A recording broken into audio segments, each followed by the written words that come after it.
Oke, selamat pagi, selamat siang, selamat malam buat teman Reksi Podcast. Kembali lagi bersama kita di Reksi Podcast ya. Kali ini kita kedatangan tamu jauh nih dari Jakarta. Sedep kan, dimana-mana jarang kan, baru bangkit nih ya, channel YouTube-nya. Udah bisa mendatangi dari Jakarta, kalian tahu coba. Kemarin kan sini-sini aja nih ya kan, Pakam, Serdi ya kan. Sekarang ini dari Jakarta turun, bahkan keren kali ya channel kita ini kan, baru merintis itu. Oke lah, jadi kali ini podcast kali ini kita membahas tentang buku nih, membedah buku lah gitu. Jadi pertama-tama kita perkenalan dulu kali ya sama bapak ini ya. Selamat malam nih Pak. Ya. Katanya dengar nih Pak, dari Jakarta ya Pak? Betul. Betul ya Pak. Ada di Jakarta, Iya. sudah putar-putar 2 mingguan. Oh, keliling ya Pak? Ya. Kalau boleh tahu biografinya dulu nih Pak, namanya gitu Pak. Ya, nama saya Ahmad Bahar. Oh, Pak Ahmad Bahar ya Pak? Ya, kalau pendidikan terakhir saya di kampus Biru Gajah Mada. UGM ya Pak? Ya, terus belum pernah melamar kerja, tetapi akhirnya terjerembab di dunia tulis menulis. Nah, alhamdulillah saya tekuni sehingga boleh dibilang ya ternyata menjanjikan seorang penulis itu. Penulis itu menjanjikan ya Pak? Sangat menjanjikan. Sebenarnya semua profesi kalau ditekuni yang menjanjikan, tetapi kebetulan saya sangat terbantu dan sangat menyenangkan lah, sangat bahagia lah di dunia tulis menulis. Ya karena setahu saya nih Pak, di daerah-daerah kayak kami nih generasi milenial ya, generasi Z dibilangnya, mungkin minat kami ke buku atau penulis itu memang agak kurang sekarang ya Pak. Menurut Bapak perkembangan di generasi kami gimana nih Pak? Ya, Kayaknya agak sedikit ya kan Pak, penulis-penulis muda gitu ya Pak. Ya, sebenarnya kan hanya medianya saja yang berubah. Oh, media. Kalau dulu buku, nah kalau sekarang kan tetap menulis sebenarnya kan. Katakanlah menulis status, menulis WA, menulis di Facebook, menulis di Twitter, tetapi memang dibatasi jumlah karakternya dan terus. Tapi prinsipnya kemampuan menulis itu tetap harus bisa. Harus bisa ya Pak. Ya. Iya, jadi teman-teman memang harus ada lah bakat kalian ya. Sikit-sikit meskipun nggak jadi penulis besar, kalian tulis aja lah tentang diary kalian, tentang hidup kalian. Itu penting tuh. Coba kasih tahu dulu Pak, pentingnya buku itulah Pak, atau diary-diary untuk jadi seorang penulis itu Pak.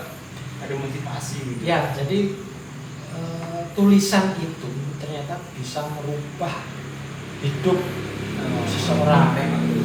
Tulisan itu juga bisa memotivasi orang. Tulisan juga bisa merubah mindset atau pendapat orang. Jadi contoh, saya hari ini menulis tentang calon presiden 2024 misalnya. Kalau tulisan saya dibaca banyak orang, saya kira akan banyak orang yang berubah pikiran dengan apa yang saya tulis itu. Nah, ini salah satu contoh. Salah satu contoh ya Pak. Ya. Benar-benar. Bahkan orang yang bisa menghambur-hamburkan duit untuk satu calon tertentu, tapi kalau saya tulis terus-menerus terhadap tokoh yang saya tulis, ya, bakal calon itu ya iya, Pak. itu bisa kalah yang lain itu. Berarti membangkitkan juga pemikiran-pemikiran pembaca ya Pak. Betul. Gitu ya, Pak? Orang yang mau bunuh diri saja itu dengan membaca tulisan bisa batal. Ada pengalaman gitu Pak? Bukan saya maksudnya. Oh.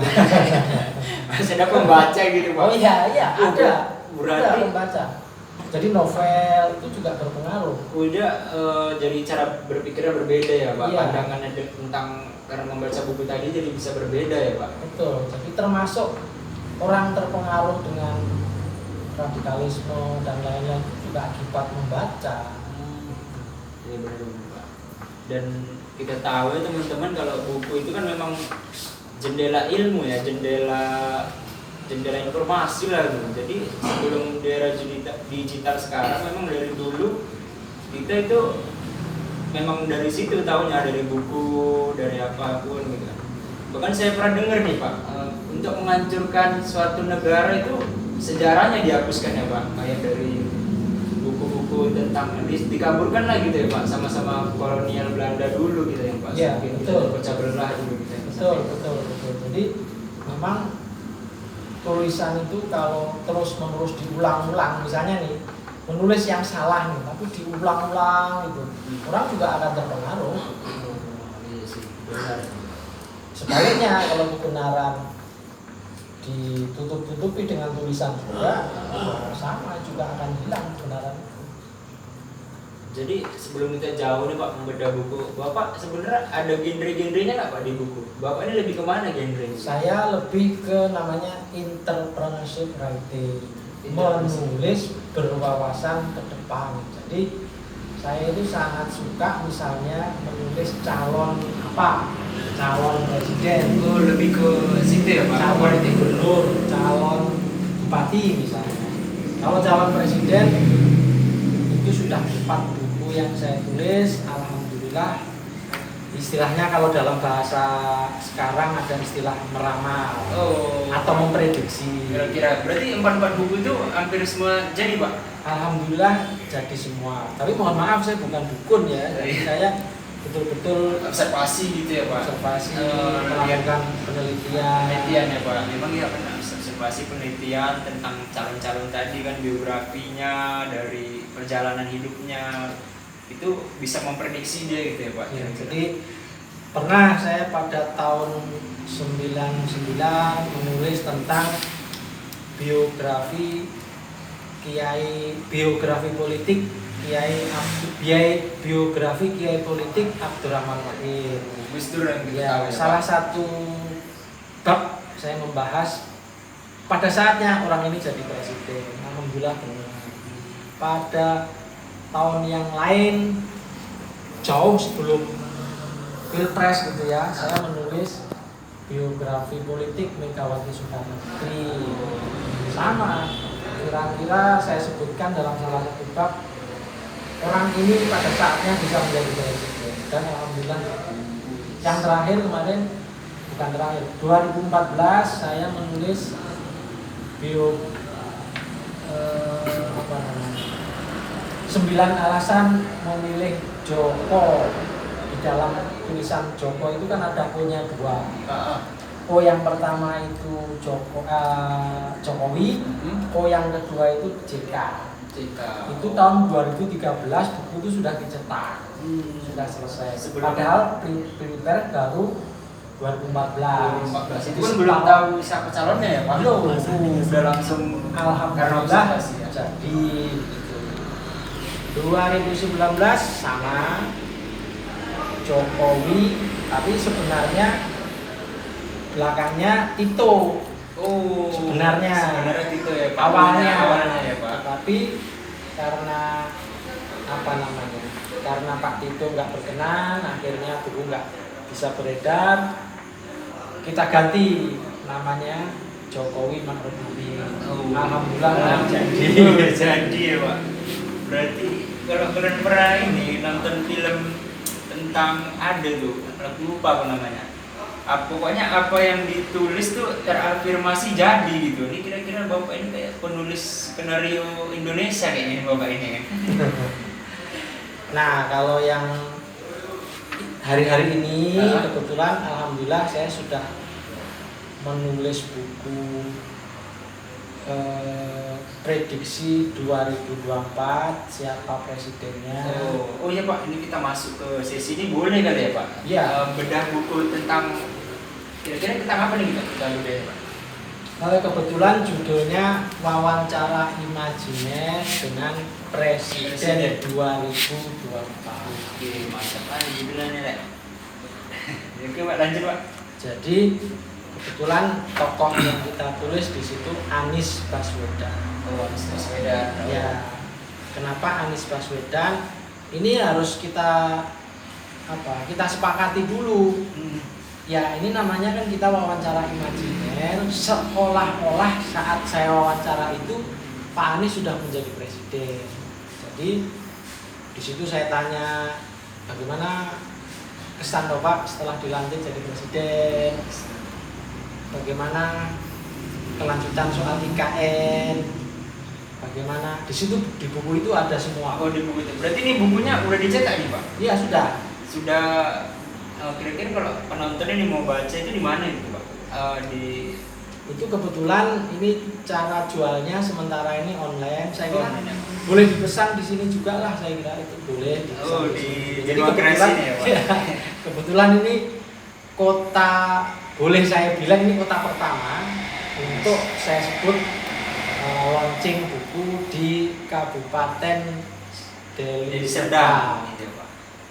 Saya nggak tahu nih di Deli Serdang ini penggemar Anies apa ada nggak, saya nggak tahu ya. Malah mungkin setahu kami gini pun belum tahu nih, Pak, calon-calon kuat siapa kan lagi goyang-goyang gitu, Pak.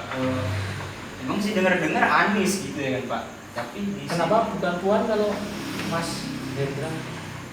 Enggak, Pak. Kan Mas Puan ganteng gitu kan. Tapi Bapak lebih condong ke Anies ya, Pak. Jadi ini kan ini kan kalaupun ada misalnya 3 pilihan antara Ibu Puan Maharani, ada Pak Ganjar Pranowo, ada Pak Bowo ya, Prabowo.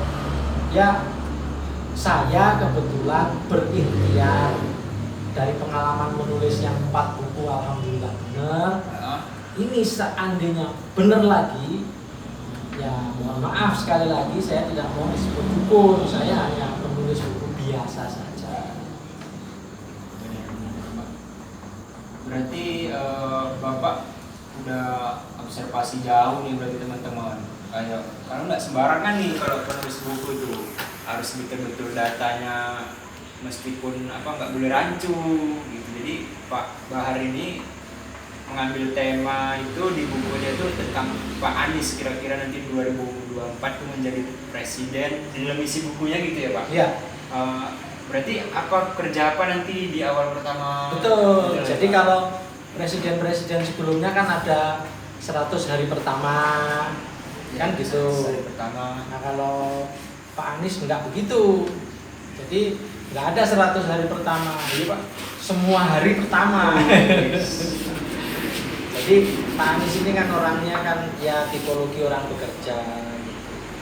Bukan berarti saya membagus-baguskan, tapi saya memang kondisi Pak Anies memang orangnya bagus. Ya, bener kalau kita lihat keluarga Baswedan kan sangat berjasa ya, Pak, sama sejarah Indonesia ini. Kalau kalian tahu keluarga Baswedan ya, dan dia memang orangnya santai gitu.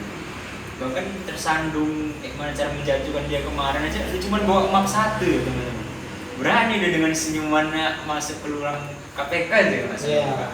Karena dia tahu kan kalau dia merasa jujur nggak ada salah ya berani aja gitu. Betul. Jadi kalau Pak Anies itu saya melihatnya itu orang yang orang yang beruntung. Ibaratnya begini, tidak pernah punya modal, tidak pernah punya ambisi, tidak pernah, tapi orang lah yang mendorong ya, Pak. menjadi, bahkan kan tidak punya partai juga, tapi rasa-rasanya banyak partai yang berebut pada Pak Anies. Ya itu saya kan memang manusia itu ada yang tipologi, kalau bahasa Jawanya itu bejo. Jadi orang yang nggak berjuang, tahu-tahu dapat. Kayak jadi gubernur DKI kan dia nggak berjuang, hanya karena Pak Ahok sial, Anies yang jadi. Kayak memang udah masih jaya, Pak. Ada Wahyu Keprabon bilang ya. Istilahnya ya kalau Wahyu Keprabon kan Pak Harto ya, kalau Ya. Pak Anies bukan lah. Ya beruntung aja itu orang yang aja bejo ya. bejo itu tadi. Berarti kalau Bapak udah observasi tentang politik presiden nanti nih, Pak, berarti kira-kira calon kuat itu udah tahu lah, Pak, siapa sih kira-kira naik. Ini kan masih rancu nih di sekitar warga atau rakyat kita lah ya, Pak. Ya kalau yang paling kenceng hari ini kan Ganjar Pranowo, Benar. kemudian Anies Baswedan, kemudian Prabowo. Jadi atau kalau Nasdem kan ada tambahan Andika gitu ya. Tapi Anies ini nggak pernah ngapa-ngapain, tahu-tahu itu aja surveinya itu naik terus gitu. Berarti selama Bapak observasi nih bukan Pak Aniesnya sendiri ya mau mencari-cari kapal istilahnya di pantai ya Pak, tapi orang malah banyak mau merekrut gitu ya, mau merekrut dia gitu ya Pak. Iya, iya. Nah, kalau Pak Anies ini menurut saya ini kan ya negara kita ini kan kebanyakan beragama Islam. Benar-benar. Anies adalah sosok tokoh yang modernis, Islam modernis, tidak